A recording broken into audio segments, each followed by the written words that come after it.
A reading from the book of Deuteronomy, chapter 1. In this book are the words that Moses spoke to the people of Israel when they were in the wilderness east of the Jordan River. They were in the Jordan Valley near Suf, between the town of Paran on one side and the towns of Tophel, Laban, Hazeroth, and Dizahab on the other. It takes 11 days to travel from Mount Sinai to Kadesh Barnea by way of the hill country of Edom. On the first day of the 11th month of the 40th year after they had left Egypt, Moses told the people everything the Lord had commanded him to tell them. This was after the Lord had defeated King Sihon of the Amorites, who ruled in the town of Heshbon, and King Og of Bashan, who ruled in the towns of Ashtaroth and Edrei. It was while the people were east of the Jordan in the territory of Moab that Moses began to explain God's laws and teachings. He said, "When we were at Mount Sinai, the Lord our God said to us, 'You have stayed long enough at this mountain. Break camp and move on. Go to the hill country of the Amorites and to all the surrounding regions, to the Jordan Valley, to the hill country and the lowlands, to the southern region and to the Mediterranean coast. Go to the land of Canaan and on beyond the Lebanon mountains as far as the great Euphrates River. All of this is the land which I, the Lord, promised to give to your ancestors, Abraham, Isaac, and Jacob, and to their descendants. Go and occupy it." Moses said to the people, "While we were still at Mount Sinai, I told you, the responsibility for leading you is too much for me. I can't do it alone. The Lord your God has made you as numerous as the stars in the sky.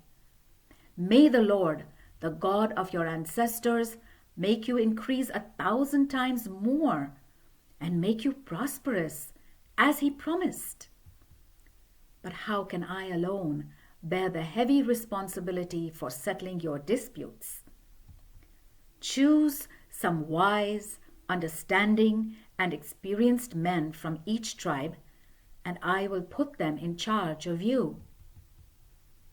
And you agreed that this was a good thing to do. So I took the wise and experienced leaders you chose from your tribes, and I placed them in charge of you. Some were responsible for 1,000 people, some for 100, some for 50, and some for 10. I also appointed other officials throughout the tribes. At that time, I instructed them, "Listen to the disputes that come up among your people. Judge every dispute fairly, whether it concerns only your own people or involves foreigners who live among you. Show no partiality in your decisions. Judge everyone on the same basis, no matter who they are. Do not be afraid of anyone, for the decisions you make come from God. If any case is too difficult for you, bring it to me, and I will decide it." At the same time, I gave you instructions for everything else you were to do. We did what the Lord our God commanded us. We left Mount Sinai and went through that vast and fearful desert on the way to the hill country of the Amorites. When we reached Kadesh Barnea, I told you, "You have now come to the hill country of the Amorites, which the Lord our God, the God of our ancestors, is giving us. Look, there it is. Go and occupy it as he commanded. Do not hesitate or be afraid." But you came to me and said, "Let's send men ahead of us to spy out the land, so that they can tell us the best route to take and what kind of cities are there. That seemed like a good thing to do, so I selected 12 men, one from each tribe. They went into the hill country as far as Eshcol Valley and explored it. They brought us back some fruit they found there and reported that the land which the Lord our God was giving us was very fertile. But you rebelled against the command of the Lord your God, and you would not enter the land. You grumbled to one another. The Lord hates us. He brought us out of Egypt just to hand us over to these Amorites so that they could kill us. Why should we go there? We are afraid. The men we sent tell us that the people there are stronger and taller than we are, and that they live in cities with walls that reach the sky. They saw giants there. But I told you, don't be afraid of those people. The Lord your God will lead you, and he will fight for you, just as you saw him do in Egypt and in the desert.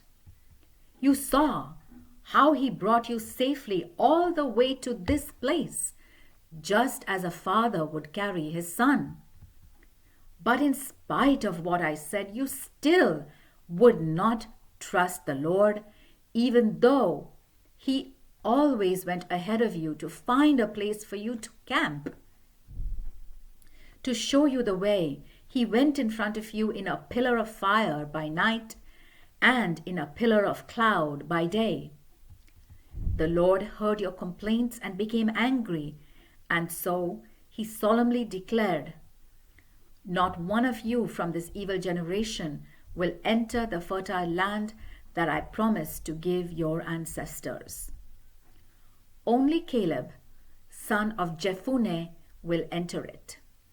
He has remained faithful to me, and I will give him and his descendants the land that he has explored. Because of you, the Lord also became angry with me and said, 'Not even you, Moses, will enter the land. But strengthen the determination of your helper, Joshua, son of Nun. He will lead Israel to occupy the land.' Then the Lord said to all of us, 'Your children, who are still too young to know right from wrong, will enter the land, the children you said would be seized by your enemies. I will give the land to them, and they will occupy it. But as for you people, turn around and go back into the desert on the road to the Gulf of Aqaba.' You replied, 'Moses, we have sinned against the Lord, but now we will attack, just as the Lord our God commanded us.' Then each one of you got ready to fight, thinking it would be easy to invade the hill country. But the Lord said to me, 'Warn them not to attack, for I will not be with them, and their enemies will defeat them.' I told you what the Lord had said, but you paid no attention. You rebelled against him, and in your pride you marched into the hill country. Then the Amorites who lived in those hills came out against you like a swarm of bees. They chased you as far as Hormah and defeated you there in the hill country of Edom. So you cried out to the Lord for help, but he would not listen to you or pay any attention to you. So then, after we had stayed at Kadesh for a long time." The word of the Lord.